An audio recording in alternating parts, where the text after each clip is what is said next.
Picture yourself inside the London Stock Exchange back in 1945. Men wearing bowler hats are yelling buy and sell orders all around you. Beautiful marble columns display the names of territories under British rule. The British flag waves proudly overhead. You're witnessing the heart of global finance in action. Every international business deal, every loan between countries, every purchase of basic goods like wheat, oil, or gold, all of it happens using British pounds. You're standing in the most powerful financial center on the planet, an empire controlling 25% of the world's land, an empire that's ruled global money for 2 centuries. What if you walked up to a British banker that day and said, "Hey, in just 11 years by 1956 Britain will lose everything, and your pound will become nearly worthless worldwide"? He'd think you'd lost your mind. Are you crazy? We just beat Hitler in World War II. Our Royal Navy still controls the seas. The Bank of England is the strongest financial power that exists. Our system can't possibly collapse. Now jump to today. Picture yourself at the New York Stock Exchange. Watch those electronic numbers racing across every screen. Think about America's 800 military bases spread across 80 different countries. Notice how every oil barrel sold, every international loan made, every country's reserve savings, all counted in US dollars. If I said to you right now that by 2027, the dollar will lose its top position and America's global power will crumble, you'd react exactly like that British banker did in 1945. You'd say, "That's impossible. America's too powerful to fall. Our military backs the dollar. The system is here to stay." But here's the truth. History isn't just random stuff happening. It's a pattern. It's a cycle that repeats itself with scary accuracy. The exact same process that destroyed Britain's financial power in just 11 years is then simply similar to what is happening to America now. It's the same thing, the same process, the same time frame, the same deadly error. And we're not watching the start of this cycle anymore. We're 11 years deep into it. We're at 1956 all over again. We're right at the moment everything breaks. The scariest part about the British pound's collapse isn't just that it happened. It's how incredibly fast everything fell apart once the first crack showed. Between 1945 and 1956, only 11 years Britain went from running global finance to becoming a struggling second-rate nation begging the International Monetary Fund for help. The same force that killed the pound is actively destroying the dollar right this second. Today, here in 2026, we're going to hold up a historical mirror. We're going to show you the exact playbook. And we're going to prove that 2027 isn't some random year people picked. It's the mathematical endpoint of a reserve currency death cycle that is already in its final stages. This isn't some wild conspiracy theory. This is proven economic history that's documented and verified. Once you recognize this pattern, you'll never be able to ignore it again. To grasp where we're headed, we need to see where this all started. Britain didn't always control the world's money. Back in the early 1800s, several currencies fought for dominance: the Dutch guilder, the French franc, the Spanish peso. But Britain possessed something its rivals didn't: gold. Massive amounts of gold pouring in from colonies they'd conquered. India, Africa, Australia, all that gold enabled Britain to try something groundbreaking. In 1821, Britain officially committed to the gold standard. Each British pound became basically a certificate for a specific amount of gold. 1 pound equaled exactly 113 grains of pure gold. This wasn't just a pinky promise. This was a binding agreement.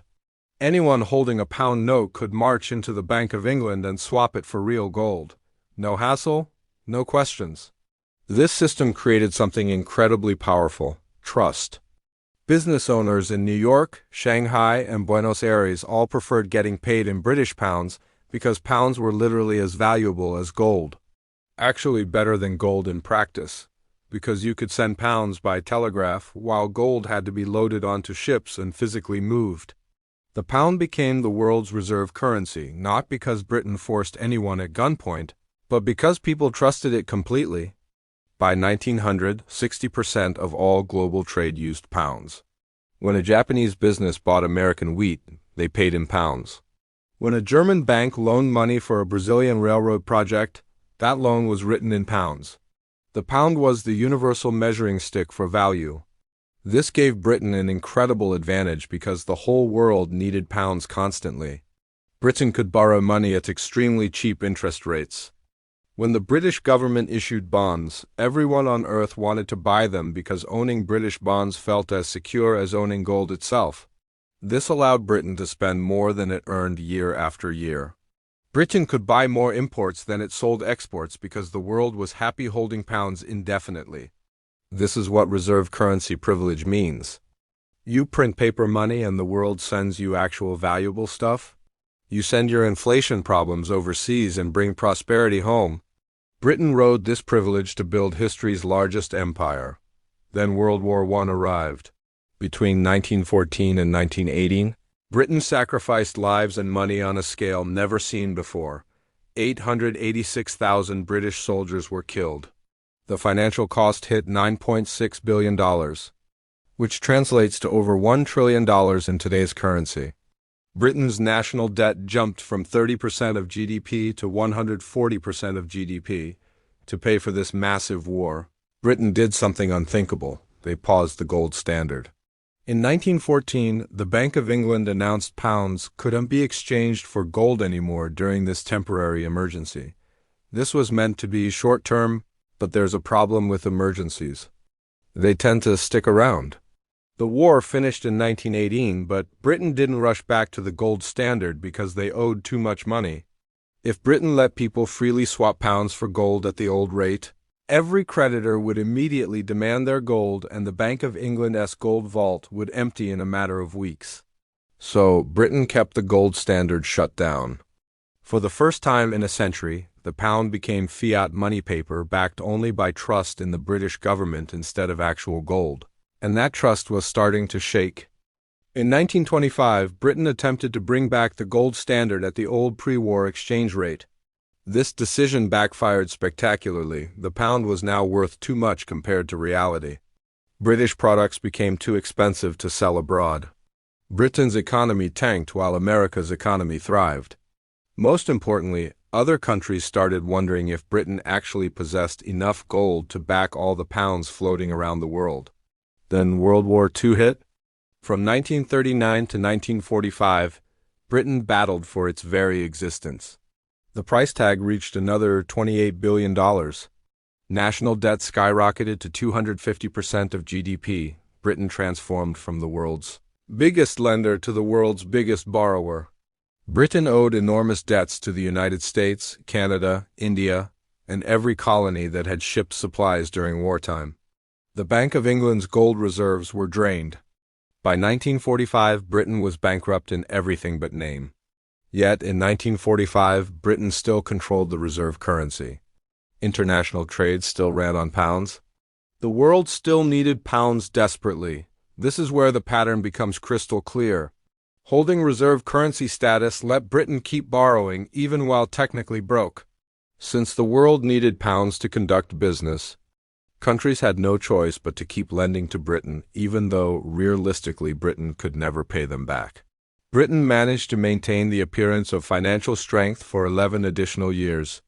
Purely riding on reserve currency momentum, everyone was locked into the pound system. No other option existed. But Britain committed a fatal error during those 11 years. The identical mistake Rome made. The identical mistake America is committing right now. Facing massive debts and unable to slash spending or increase taxes enough to fix the budget, Britain fired up the printing presses. The Bank of England dramatically expanded how much money existed from 1945 to 1956. Britain's total money supply grew 3 times larger. But Britain's production of actual goods didn't triple. The predictable result was inflation. The pound kept losing its buying power.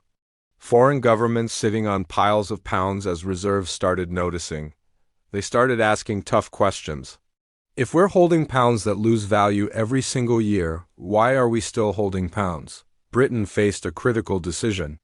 Britain could either protect the pound by hiking interest rates and cutting government spending, which would trigger an economic depression, or Britain could continue printing money and pray nobody would catch on. Britain picked the printing press option. This is always the easier choice.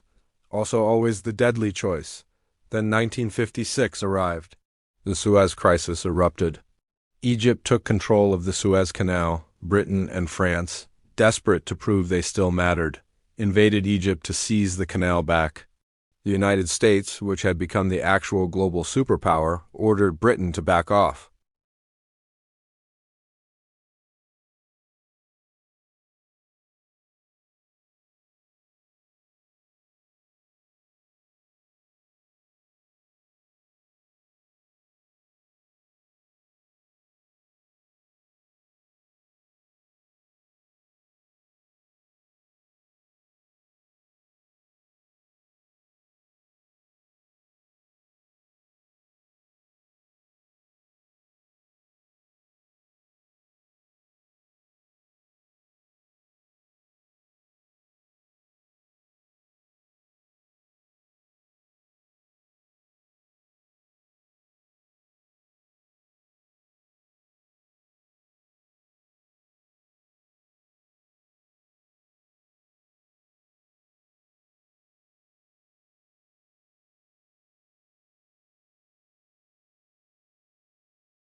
$7.6 trillion in U.S. Treasury debt comes due and must be replaced at dramatically higher interest rates.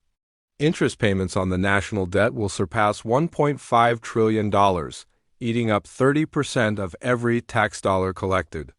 Social Security's trust fund will be in emergency mode. Medicare will be approaching bankruptcy. Most critically, 2027 is when projections show over 30% of global oil transactions happening in currencies other than dollars. Once that threshold gets crossed, the network effect shatters. The dollar loses critical mass.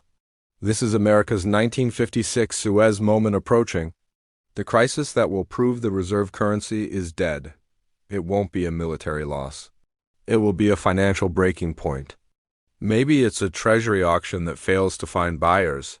Maybe it's interest rates spiking so high they crash the stock market and freeze the entire banking system. Maybe it's a major oil-producing country announcing they're done accepting dollars. The specific trigger doesn't really matter. What matters is the system is already broken underneath. The trigger just exposes what's already true.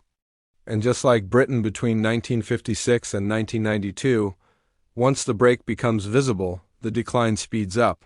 It won't be one dramatic collapse in a single day. It will be a cascading loss of confidence stretching across 10 to 20 years. The dollar's share of global reserves will drop from 58% down to 40% down to 25%. American living standards will fall as the cost of imports shoots up.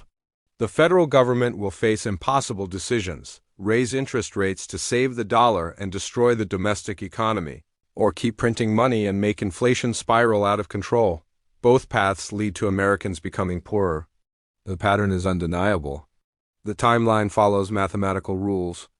Britain's reserve currency survived just 11 years after the breaking point of World War II debt. America's reserve currency is now 16 years, beyond the 2008 financial crisis and 4 years past the COVID money printing explosion. We've passed the 11-year marker. We're in the final stage. Research from Sir John Glubb shows empires typically last 250 years, but reserve currencies last much less time. The British pound held reserve status for 120 years. The Dutch guilder before that lasted 80 years. The Spanish peso before that lasted 110 years. The average reserve currency lifespan is 94 years. The U.S. dollar became the reserve currency in 1944. 2024 marks 80 years. We're now in the historically dangerous window where every previous reserve currency has died. We've ticked every single warning box on the checklist. Massive unpayable debt. Money printing at levels never seen before. Foreign creditors losing faith. Military overstretched around the globe. Deep political divisions at home. A population hooked on government spending that makes cutting spending political suicide. Emergence of competing alternative systems. The decline of the petrodollar system. Every single warning sign is flashing red. Britain during the 1950s assumed the pound would last forever because it was backed by the British Empire and 200 years of history. That history collapsed in 11 years once the crack appeared. America in the 2020s assumes the dollar will last forever because it's backed by the U.S. military and 80 years of dominance. But dominance built on unpayable debt and printed money is just an illusion, and illusions eventually break. The year 2027 isn't the apocalypse where civilization ends. It's the breaking point. It's the moment when the crushing weight of debt becomes impossible to deny. When losing reserve currency status becomes a done deal. When the slide from superpower to ordinary country becomes unstoppable. When Britain lost reserve currency status, British people didn't vanish from Earth. Britain still exists today, but living standards crashed hard. Global influence evaporated. The ability to borrow cheaply disappeared forever. Britain went from being the center of the financial universe to being a mid-level economy dependent on others for survival. The transition hurt badly and never reversed. That's America's future heading our way. Not total destruction, but serious decline. A decline that's already underway, but most Americans can't see yet because reserve currency, momentum creates a delay effect. Everything looks fine right up until the moment it suddenly isn't, and when it breaks, it happens fast. The warning lights are all blazing red. History is shouting warnings across the decades at us. The fatal mistake has already been made. The money has already been printed. The debts can never possibly be repaid in real value. The only question left is what you're going to do personally to prepare for what's coming. You can't stop the reserve currency collapse cycle. It's way bigger than any single person. It's bigger than any government on earth. But you can learn from what happened to Britain. You can refuse to be like that British banker in 1945 who thought the system would last forever. You can own assets that survive when currencies die, gold, land that produces value, valuable skills people will always need, businesses that create genuine value for others. You can protect yourself while those who blindly trusted the system watch everything disappear. The countdown to 2027 is running. The reserve currency trap has already closed. The historical pattern is complete. The final chapter is being written right now.